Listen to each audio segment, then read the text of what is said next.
नमस्कार मित्रांनो, आज आपण इयत्ता 6वीच्या विज्ञान विषयातील पाठ क्रमांक 3 सजीवातील विविधता आणि वर्गीकरण हा भाग आज आपण अभ्यासणार आहोत। आपला हा व्हिडिओ खूपच इंटरेस्टिंग होणार आहे, तेव्हा शेवटपर्यंत व्हिडिओ पहा।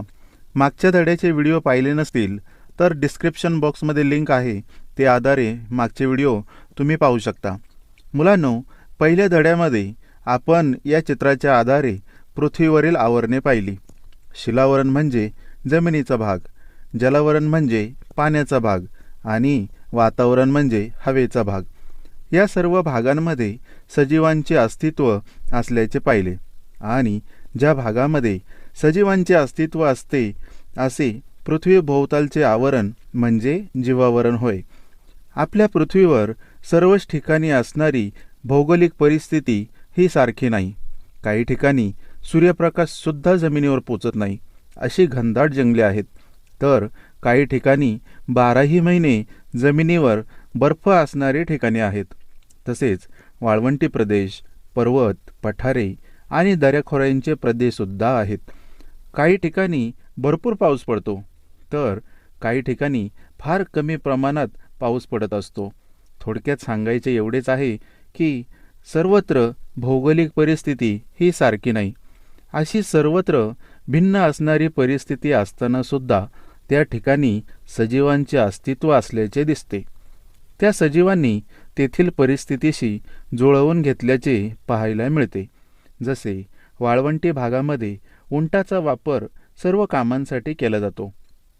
गाडी ओढण्यापासून दुधापर्यंत सर्व कामे उंटाच्या सहाय्याने केली जातात, त्यामुळे उंटाला वाळवंटातील जहाज असे म्हणतात। वाळवंटात सर्वत्र वाळू असते, पाण्याचे प्रमाण कमी, प्रचंड उष्णता अशा प्रतिकूल परिस्थितीमध्ये उंट तेथे राहू शकतो। उंटाच्या अंगावर जाड कातडी असते। उडणाऱ्या वाळूपासून संरक्षण व्हावे यासाठी उंटाच्या भुवयासुद्धा जाड असतात। वाळूमध्ये पाय अडकू नये यासाठी उंटाच्या पायाचे तळवे सपाट गादीसारखे असतात। विशेष म्हणजे अनेक दिवस अन्न पाण्याशिवाय उंट तेथे राहू शकतो, त्यामुळे वाळवंटी प्रदेशाशी उंटाने जुळवून घेतल्याचे दिसते। अशा ठिकाणी आपले प्राणी तग धरू शकणार नाही। तसेच बर्फाळ प्रदेशात राहणाऱ्या प्राण्यांच्या अंगावर दाट केस असल्याचे दिसतात, त्यामुळे थंडीपासून त्यांचे संरक्षण होते। अशी अनेक उदाहरणे आपल्याला पाहायला मिळतात।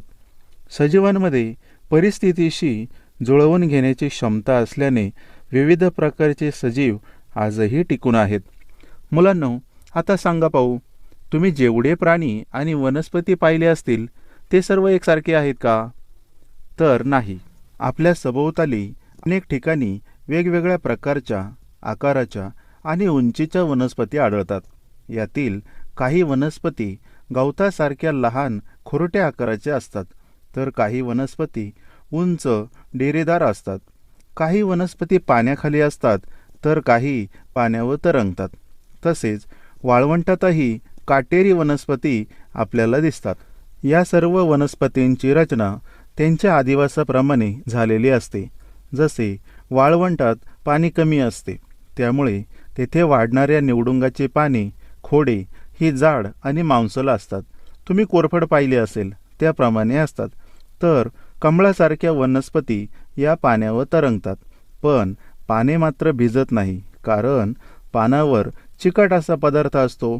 जसे आळूच्या पानावर पाण्याचे थेंब राहत नाही, ते मोत्यासारखे दिसतात आणि पानांवरून ओघळून जातात, त्याप्रमाणे कमळाचे पाने सुद्धा पाण्यामध्ये भिजत नाही।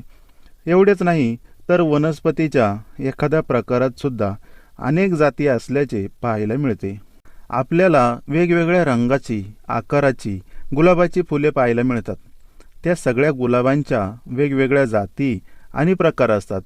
तसेच वेगवेगळ्या प्रकारचे आंबे, झाड तर आंब्याचेच असते, पण त्यात सुद्धा वेगवेगळ्या जाती असतात। जसे हापूस, पायरी, तोतापुरी, केशर, आम्रपाली, गावरान आंबा, खोबरे आंबा, चंद्रमा, दशेरी, नीलम, रायवळ, राजापुरी, साखरगोटी असे अनेक प्रकारचे आंबे आपल्याला पाहायला मिळतात।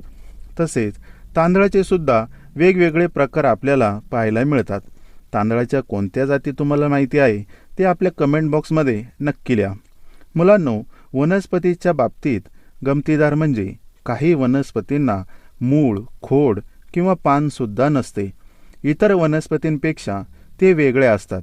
या पाठामध्ये आपण अशाच वनस्पतींच्या विविधतेचा अभ्यास करणार आहोत. मागील पाठात आपण पाहिले की वनस्पती या हवेतील कार्बन डायऑक्साईड, सूर्यप्रकाश आणि इतर पोषक तत्वांच्या सहाय्याने अन्न निर्मिती करतात, म्हणजे स्वतःचे अन्न स्वतः तयार करतात. मग ज्या वनस्पती स्वतःचे अन्न स्वतः तयार करतात त्या वनस्पतींना स्वयंपोषी वनस्पती असे म्हणतात. स्वयंपोषी म्हणजे स्वतःचे पोषण स्वतः करणाऱ्या वनस्पती, जसे जास्वंद, डाळिंब, सदाफुली यासारख्या वनस्पती या स्वयंपोषी आहेत. हे राहिलं लक्षात. आता पुढे पहा. आपल्या परिसरात अशाही काही वनस्पती आहेत ज्या स्वतःचे अन्न स्वतः बनवत नाही. मग या वनस्पती कशा जगत असतील बरं? या वनस्पती जगण्यासाठी दुसऱ्या वनस्पतींवर अवलंबून असतात. बुरशी, बांडगूळ, अमरवेल या वनस्पती अन्नासाठी इतर वनस्पतींवर अवलंबून असतात. अमरवेल तर एखाद्या दोरीसारखा पिवळा लांबच असतो. एखादा तुकडा जरी दुसऱ्या झाडावर फेकला तरी त्या झाडावर तो वाढू शकतो. या वनस्पती दुसऱ्या झाडातील पोषक द्रव्ये शोषून घेत असतात. अशा वनस्पतींना परपोषी वनस्पती असे म्हणतात. याशिवाय काही वनस्पती या कीटकभक्षी असतात. यांनाच मांसभक्षक वनस्पती असेही म्हणतात. या वनस्पती छोट्या कीटकांना आपले लक्ष्य करतात. या वनस्पतीच्या पानाचे रूपांतर एका छोट्याशा सापळ्यामध्ये झालेले असते. कीटकांच्या शरीरातील पोषक द्रव्य या वनस्पती शोषून घेतात आणि आपली अन्नाची गरज भागवतात. या वनस्पती जमीन आणि पाणी अशा दोन्ही ठिकाणी आढळतात. आता ही वनस्पती बघा. या वनस्पतीला ड्रॉसेरा म्हणजे सूर्यकण असे नाव आहे. आपल्याला हे जे केसासारखे कण दिसत आहे त्यांच्या टोकावर डिंकासारखे चिकट द्रव पदार्थ असतात. उन्हामध्ये एखाद्या दवबिंदूप्रमाणे चमकणारे हे कण कीटकाला आकर्षून घेतात आणि कीटक यावर बसला की त्याला चिटकतो. मग वनस्पतींच्या पेशीकडून त्या कीटकाचे शोषण होते. दक्षिण कोकण, खंडाळा, महाबळेश्वर यासारख्या ठिकाणी या वनस्पती सापडतात. याचप्रमाणे ही सुद्धा एक वनस्पती आहे. तिला नेफेंथिस म्हणजे कलशपर्णी किंवा घटपर्णी असेही म्हणतात.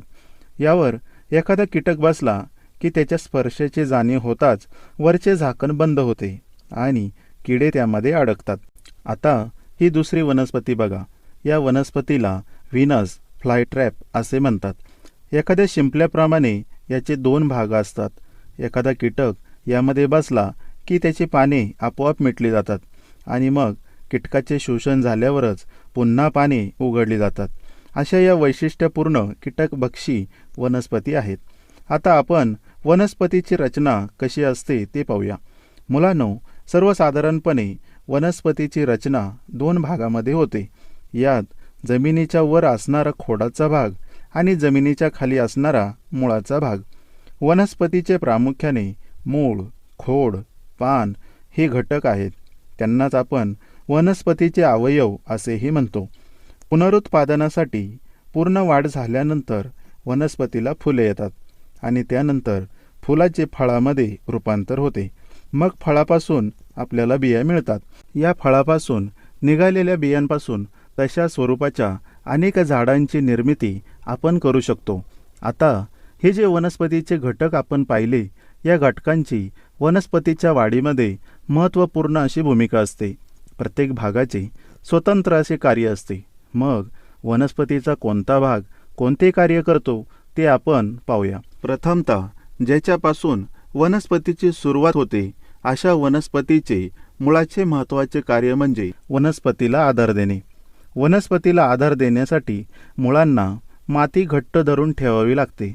तुम्ही जमिनीवरचं कोणतंही रोपटं उपटून बघा, त्याच्या मुळांना माती चिकटलेली असते, कारण मुळं माती घट्ट धरून ठेवतात. कडुनिंबाचे फक्त एखादी वीधभर रोपटे तुम्ही मुळासकट उपटून बघा, अजिबात लवकर उपटणार नाही. एक वेळ अर्धे तुटेल, पण पूर्ण मुळासकट उपटणे मात्र मुश्किल असते. म्हणजे विचार करा, विधभर असणारे कडुनिंबाचे रोपटे माती किती घट्ट धरून ठेवत असेल. आता पुढे बघा, जमिनीतील पाणी व पोषक तत्वे शोषून घेणे आणि वनस्पतीच्या संपूर्ण भागापर्यंत पोचवणे हे सुद्धा मुळाचे कार्य आहे. गाजर, मुळा यांच्यामध्ये मूळ अन्न साठा करण्याचे सुद्धा कार्य करत असते. मुळाचे 2 प्रकार आहेत, एक सोटमूळ आणि दुसरे म्हणजे तंतुमूळ. सोटमूळ जास्वंद, वड अशा झाडांना असते. थोडक्यात सोटमूळ म्हणजे एका मोठ्या लांब आकाराच्या मुळीला दुसरे फाटे फुटलेले असणे म्हणजे सोटमूळ. भुईमुगाचे झाड उपटून बघा, लांब मुळीला अनेक फाटे फुटलेले आपल्याला दिसतात. तर तंतुमय मुळे म्हणजे एकदम बारीक आकाराच्या मुळांचा एक पुंजका असतो, त्याला तंतुमय मुळे असे म्हणतात. उदाहरणार्थ कांदा, लसूण, गवत यांची मुळे ही तंतुमय मुळे असतात. घरामध्ये तुम्ही कांदेपात भाजीसाठी आणत असाल तर खाली छोटे कांदे असतात, त्याला असणारी मुळं तुम्ही पाहू शकता, ही तंतुमय मुळं असतात.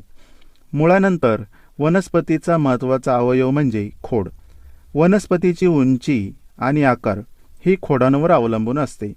खोड हे अन्न निर्मिती, अन्न वहन आणि अन्न साठा करण्याचे महत्त्वाचे कार्य करते.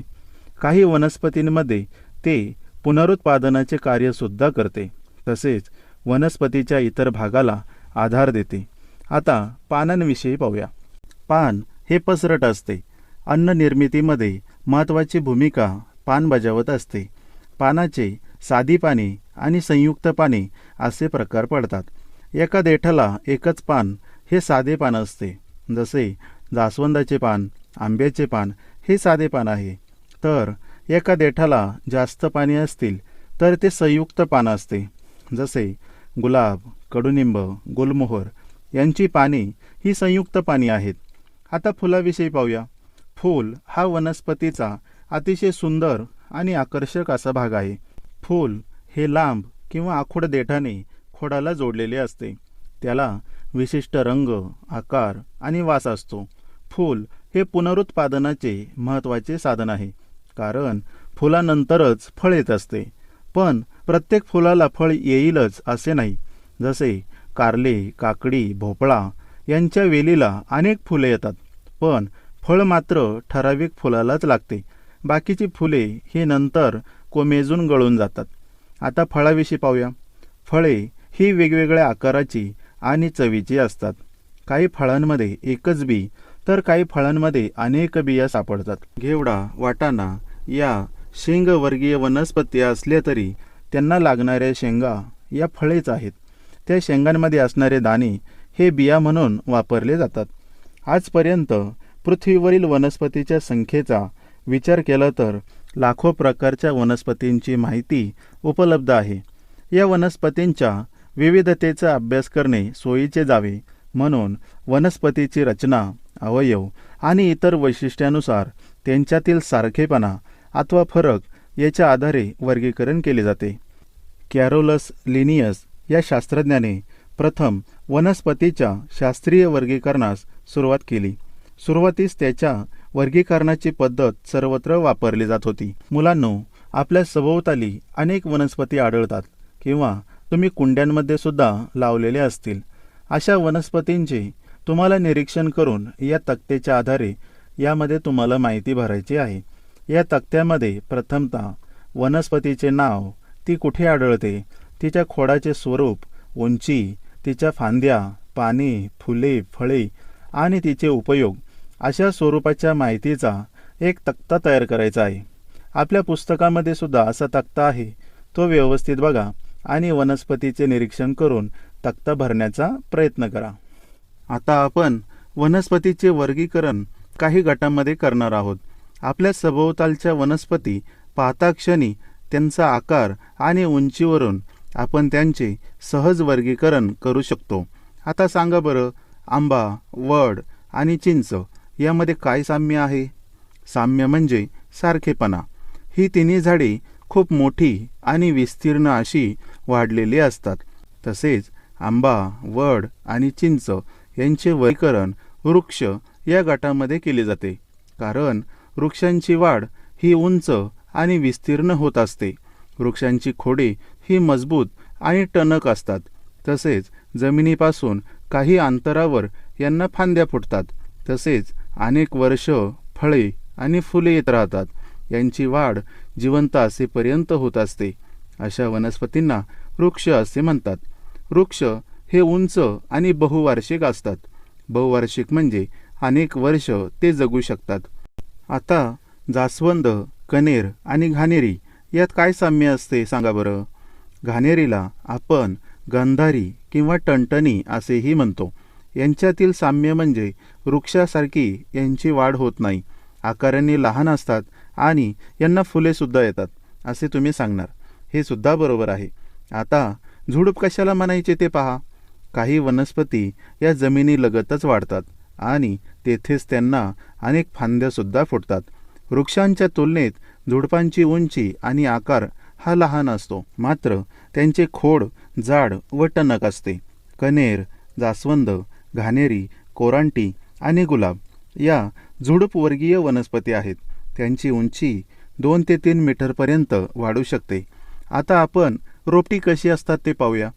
रोपट्याची उंची साधारणतः 1 ते 1.5 मीटरपर्यंत असू शकते. रोपट्यांची खोडे ही वृक्ष व झुडपाच्या तुलनेत अतिशय लवचिक आणि हिरवी असतात. एखाद्या जनावराच्या वावरण्याने सुद्धा ती मोडू शकतात. रोपटी ही काही महिने ते 2 वर्षापर्यंत जगतात. जसे मेथी, सदाफुली, मिरची यांची रोपटी असतात.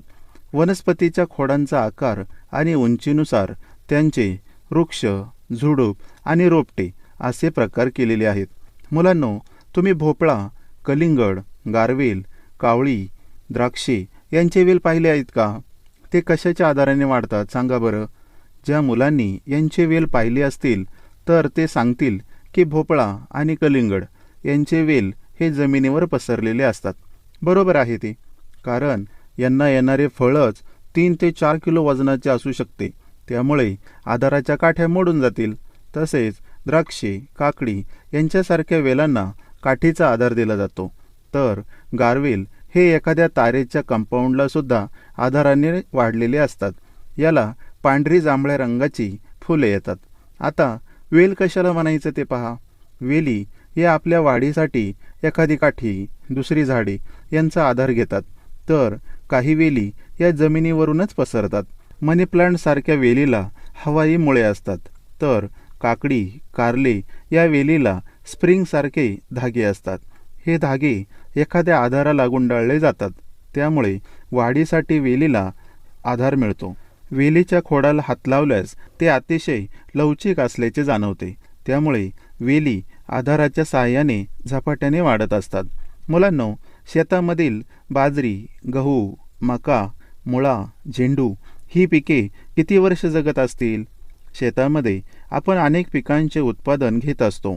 गहू, ज्वारी, बाजरी, मका आणि सूर्यफूल यासारख्या वनस्पतींचे जीवनचक्र 1 वर्षातच पूर्ण होत असते. अशा वनस्पतींना वार्षिक वनस्पती असे म्हणतात. सूर्यफुलासारख्या पिकाची एकदा तोडणी झाल्यानंतर आपण बाकीचे काहीच शेतामध्ये ठेवत नाही. तसेच गहू, बाजरी यांची पिके घेतल्यावर काही महिन्यातच काढणीला येतात. एकदा काढणीची वेळ झाल्यावर ती शेतातून काढतो. त्यामुळे या पिकांचा जीवनक्रम 1 वर्षापुरताच असतो. त्यामुळे यांना वार्षिक वनस्पती असे म्हणतात. तर गाजर आणि बीट यासारख्या वनस्पतींचा जीवनकाल पूर्ण होण्यास 2 वर्ष लागतात. त्यामुळे त्यांना द्विवार्षिक वनस्पती असे म्हणतात. तसेच जास्वंद, कनेर ही झुडपे, आंबा, गुलमोहर यासारखे वृक्ष अनेक वर्ष जगतात. त्यांना अनेक वर्ष फळे, फुले येत असतात. अशा वनस्पतींना बहुवार्षिक वनस्पती असे म्हणतात. अशा पद्धतीने जीवनक्रम कालावधीनुसार वनस्पतीचे वार्षिक, द्विवार्षिक आणि बहुवार्षिक असे प्रकार पडतात. मुलांनो, वनस्पतीचा असा कोणता भाग आहे ज्याकडे फुलपाखरे व कीटक आकर्षिले जातात? याचे उत्तर फूल असे आहे. फुलावर बसलेली फुलपाखरे, घिरट्या घालणाऱ्या मधमाशा, भुंगे तुम्ही पाहिले असतील.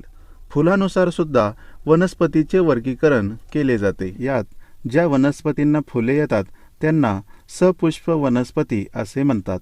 तर ज्या वनस्पतींना फुले येत नाही त्यांना अपुष्प वनस्पती असे म्हणतात. या अपुष्प वनस्पतींना मूळ, खोड आणि पान यासारखे अवयव असतातच असे नाही. आता जरा डोके चालवा. येथे आपल्याला काही प्रश्न विचारले आहेत. पहिला प्रश्न आहे, भूछत्र, अळंबी ही कोणत्या प्रकारची वनस्पती आहे?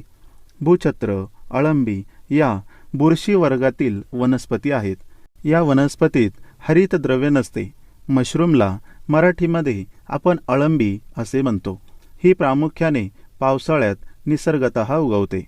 रानावनात छत्रीसारख्या आकाराची उगवलेली भूछत्रे आपल्याला दिसतात. यांना आपण कुत्र्याची छत्री, भूछत्र, तेकोडे, धिंगरी अशा अनेक नावाने ओळखतो.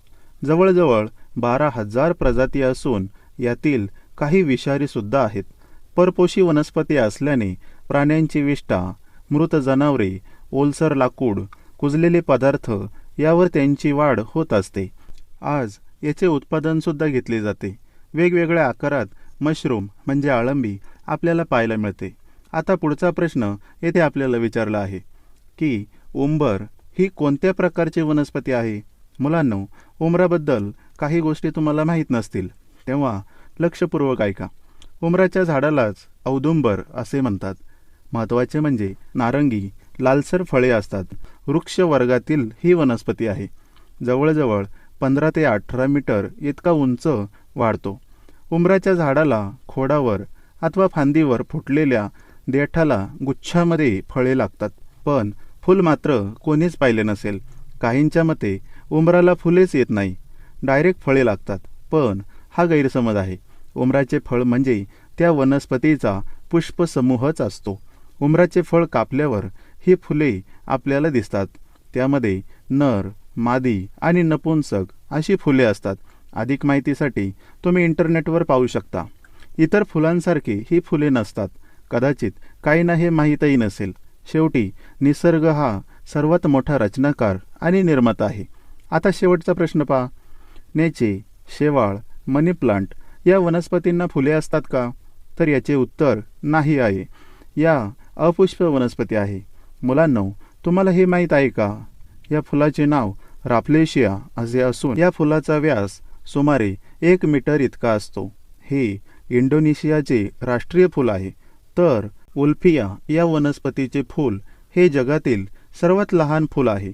त्याचा व्यास 0.5 मिलीमीटर एवढा लहान आहे. आता झालेल्या भागावर काही प्रश्न विचारले आहेत, ते पाहूया.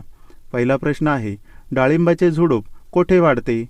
डाळिंबाचे झुडूप हे जमिनीवर वाढत असते. तर दुसरा प्रश्न आहे, कमळ कोठे वाढते? कमळ हे पाण्यामध्ये वाढते. कमळाचा देठ आणि मुळे ही पाण्यामध्ये असतात, तर पाने आणि फुले ही पाण्यावरती तरंगलेली असतात. आता तिसरा प्रश्न पहा. पानकणीस आणि गारवेल हे कोठे वाढतात? प्रथमतः पानकणीस बघू. पानकणीस हे नदीकिनारी वाढते. नदीकिनारीची माती पानकणीस घट्ट धरून ठेवते, त्यामुळे जमिनीची धूप होत नाही. तर गारवेल आजूबाजूला असणारे घराचे कुंपण, रेल्वे स्टेशन अशा ठिकाणी वाढलेले असते. शेवटचा प्रश्न आहे, आमरवेल ही वनस्पती कोठे वाढते? लक्षात ठेवा, आमरवेल ही परपोषी वनस्पती आहे. ती दुसऱ्या झाडावर वाढते. आपल्या सभोवतालच्या वनस्पतींचे आपण उंची, आकारानुसार वर्गीकरण पाहिले. तसेच वनस्पतीच्या अधिवासानुसार सुद्धा वर्गीकरण केले जाते. अधिवास म्हणजे वनस्पती ज्या ठिकाणी वाढतात ते ठिकाण त्यांचा अधिवास असतो. यानुसार त्यांचे वर्गीकरण होते. जसे काही वनस्पती जमीन, पाणी, दलदलीचा भाग, वाळवंट, एखादा मोठा वृक्ष हे वनस्पतींचे अधिवास आहे. या ठिकाणी त्यांची वाढ होत असते. आता जरा डोके चालवा. जलपर्णी पाण्यावर का तरंगते? पाण्यात बुडत का नाही? कारण जलपर्णीची पाने ही मांसल असतात. तसेच देठ आणि खोडे ही फुगीर असतात. तसेच या वनस्पतीमध्ये पोकळ्याही असतात. त्यामुळे वजनाने हलक्या असल्याने पाण्यावरती जलपर्णी तरंगते. या नदीपात्रामध्ये वाढत असतात. त्यामुळे नद्या हिरव्यागार झालेल्या आपण पाहिलेल्या असतील. ज्या नदीमध्ये जलपर्णी वाढलेली असते ती नदी प्रदूषित असते असे म्हटले जाते. आता निवडुंगाचे खोड मांसल का असते? कारण निवडुंग हे कमी पाणी असलेल्या वाळवंटी भागामध्ये वाढणारी काटेरी वनस्पती आहे. या वनस्पतीच्या पानामध्ये आणि खोडामध्ये पाणी साठलेले असते. त्यामुळे निवडुंगाची पाने ही मांसल असतात, एकदम कोरफडीप्रमाणे. आतापर्यंत ज्या प्रकारात वनस्पतीचे वर्गीकरण केले ते कोणकोणत्या निकषाच्या आधारे केले जाते. आपण पाहिलेल्या वनस्पतीचे वर्गीकरण हे वनस्पतीचा आकार, त्यांची उंची, त्यांचा जीवनक्रम, फुले आणि आदिवास या निकषांच्या आधारे वर्गीकरण केल्याचे पाहिले. आता जसे वनस्पतीची विविधता आणि वर्गीकरण पाहिले, तसेच आता प्राण्यांमधील विविधता आणि वर्गीकरण पाहूया. पर्यावरणामध्ये टिकून राहण्यासाठी निरनिराळ्या प्राण्यांनी निरनिराळे आकार धारण केले आहेत. वनस्पतीप्रमाणेच प्राण्यांच्या शरीररचनेत सुद्धा विविधता आढळून येते. जसे उघड्या डोळ्यांनी न दिसणारा अमिबा, आकाराने मोठा असणारा हत्ती, लहान गोगलगाय, पाण्यामध्ये पोहणारा मासा, तर आकाशात उंच उडणारी घार, फुलांभोवती वावरणारी फुलपाखरे व इतर कीटक, तसेच भिंतीवर सरपटणारी पाल हे सर्व प्राणी आहेत. प्रत्येकाची वेगवेगळी वैशिष्ट्ये आहेत. वनस्पतींना जसे मूळ, खोड, पान हे अवयव आहेत, तसेच प्राण्यांना डोके, मान, धड आणि शेपूट आणि हालचालीसाठी हातपाय असे अवयव आहेत. शरीरातील विविध क्रियांसाठी इंद्रिय संस्थाही असतात. याबाबत देखील प्राण्यांमध्ये विविधता आढळते. आता सांगा, साप, सरडा, वाघ, मासा, गरुड, कोंबडी, खेकडा, माशी, गांडूळ, मगर आणि टोळ या प्राण्यांच्या शरीररचनेमध्ये काय फरक आहे? या प्राण्यांमध्ये त्यांच्या अवयवानुसार वर्गीकरण करता येईल. जसे वाघाला पाय, डोके आणि शेपूट यासारखे अवयव आहेत, पण सापाला मात्र वाघासारखे सर्वच अवयव नाहीत. साप हा जमिनीवरून सरपटत चालतो. सरडासुद्धा हा सरपटत चालत असतो. तसेच खेकड्याला डोके व मान यासारखे अवयव नसतात. मासा हा पाण्यामध्ये राहत असून कल्ले आणि पर यांची रचना माशामध्ये असते, तर गरुड, कोंबडी यांच्यामध्ये पंखाची रचना असते, त्यामुळे ते उडू शकतात. अशा प्रकारे उरलेल्या सर्वच प्राण्यांच्या शरीर रचनेत फरक दिसून येतो. प्राण्यांना जगण्यासाठी अन्नाची गरज असते. काही प्राणी हे दुसऱ्या प्राण्यांना खाऊन आपली गरज भागवतात. त्यामुळे ज्या ठिकाणी आपली अन्नाची गरज पूर्ण होईल अशा ठिकाणी प्राण्यांचे अस्तित्व असते. आता तुम्हाला आपल्या सभोवताली असणाऱ्या प्राण्यांचे निरीक्षण करून खालील माहितीच्या आधारे तक्ता पूर्ण करायचा आहे. यामध्ये प्राण्यांचे नाव लिहून तो कोणते अन्न खातो, कुठे राहतो आणि त्यात तुम्हाला दिसलेले वैशिष्ट्य लिहून तक्ता पूर्ण करायचा आहे. पुस्तकामध्ये पाहून तक्ता भरण्याचा प्रयत्न करा. आता हे करून पहा. डबक्यातील पाण्याचा एक थेंब सूक्ष्मदर्शकाच्या काचपट्टीवर ठेवून निरीक्षण करा आणि बघा काय दिसते. सूक्ष्मदर्शकाखाली पाहिल्यावर आपल्याला अनेक सूक्ष्मजीव त्याच्यामध्ये हालचाल करताना दिसतील. सतत हालचाल करणारा अमिबा दिसेल. अमिबा हा एकपेशीय प्राणी असून पॅरेमेशियम हा सुद्धा एकपेशीय प्राणी आहे. तर घोडे, अस्वल, कासव यासारखे प्राणी मात्र बहुपेशीय प्राणी आहेत. आता सांगा बरं, आपल्या पाठीच्या मध्यावरून जी हाडांची माळ जाते तिला काय म्हणतात? या हाडांच्या माळेला पाठीचा कणा असे म्हणतात. या पाठीच्या कण्यावरून सुद्धा प्राण्यांचे वर्गीकरण केले जाते. पाठीचा कणा असलेल्या प्राण्यांना पृष्ठवंशीय प्राणी असे म्हणतात. जसे गाय, मासा, पक्षी, कांगारू, साप यासारखे प्राणी हे पृष्ठवंशीय प्राणी आहेत. तर पाठीचा कणा नसलेले प्राणी हे अपृष्ठवंशीय प्राणी म्हणून ओळखले जातात. जसे गोगलगाय, झुरळ यासारख्या प्राण्यांना पाठीचा कणा नसतो. पुनरुत्पादन हे सुद्धा निसर्गाने सजीवांना दिलेली एक नैसर्गिक अशी देणगी आहे, ज्याद्वारे सजीव आपल्यासारखा दुसरा जीव जन्माला घालू शकतो. सजीव जन्माला येण्याच्या दोन पद्धती आहेत. पहिली म्हणजे अंड्यातून जन्माला येणारे आणि पोटामध्ये सजीवांची वाढ होऊन जन्माला येणारे. अशा प्रकारे सुद्धा प्राण्यांचे वर्गीकरण केले जाते. अंड्यातून पिल्लांना जन्म देणाऱ्या प्राण्यांना अंडज प्राणी असे म्हणतात. जसे कोंबडी अंडे देते आणि त्यातून पिल्ले जन्माला येतात. तसेच सर्व पक्षी अंड्यातून पिल्लांना जन्म देतात. याला वटवाघूळ मात्र अपवाद आहे. तर काही प्राणी पोटामध्ये पिल्लांची वाढ करतात आणि ठराविक महिन्यानंतर त्यांचा जन्म होतो. अशा पद्धतीने जन्माला घालणाऱ्या सजीवांना जरायुज प्राणी असे म्हणतात. जसे गाय वासरांना जन्म देते. वासराची वाढ ही गायीच्या पोटात होते. तसेच शेळी मेंढी हे सर्व जरायुज प्राणी आहे. घोडा, अस्वल, कासव, सुसर, मासा, हरिण आणि बेडूक हे प्राणी कुठे राहतात? या प्राण्यांपैकी काही प्राणी जमिनीवर तर काही पाण्यामध्ये, काही दोन्ही ठिकाणी राहतात. अशा प्रकारे प्राण्यांच्या अधिवासानुसार सुद्धा त्यांच्यामध्ये वर्गीकरण केले जाते. जसे जमिनीवर राहणाऱ्या प्राण्यांना भूचर प्राणी असे म्हणतात. गाय, बैल, हरिण यासारखे प्राणी जमिनीवर राहतात म्हणून त्यांना भूचर प्राणी असे म्हणतात. तर जे प्राणी पाण्यामध्ये राहतात त्यांना जलचर प्राणी असे म्हणतात. पाण्याबाहेर असे प्राणी जगू शकत नाही, जसे मासे, देवमासा व इतर माशांचे प्रकार जे फक्त पाण्यामध्येच राहू शकतात, त्यामुळे त्यांना जलचर प्राणी असे म्हणतात. याशिवाय असेही काही प्राणी आहेत जे जमिनीवर सुद्धा राहू शकतात आणि पाण्यामध्ये सुद्धा राहू शकतात. जमीन व पाणी अशा दोन्ही ठिकाणी राहू शकणाऱ्या प्राण्यांना उभयचर प्राणी असे म्हणतात. जसे कासव, खेकडे, बेडूक, मगर असे प्राणी जमिनीवर आणि पाण्यामध्ये सुद्धा राहतात म्हणून हे उभयचर प्राणी या गटामध्ये येतात.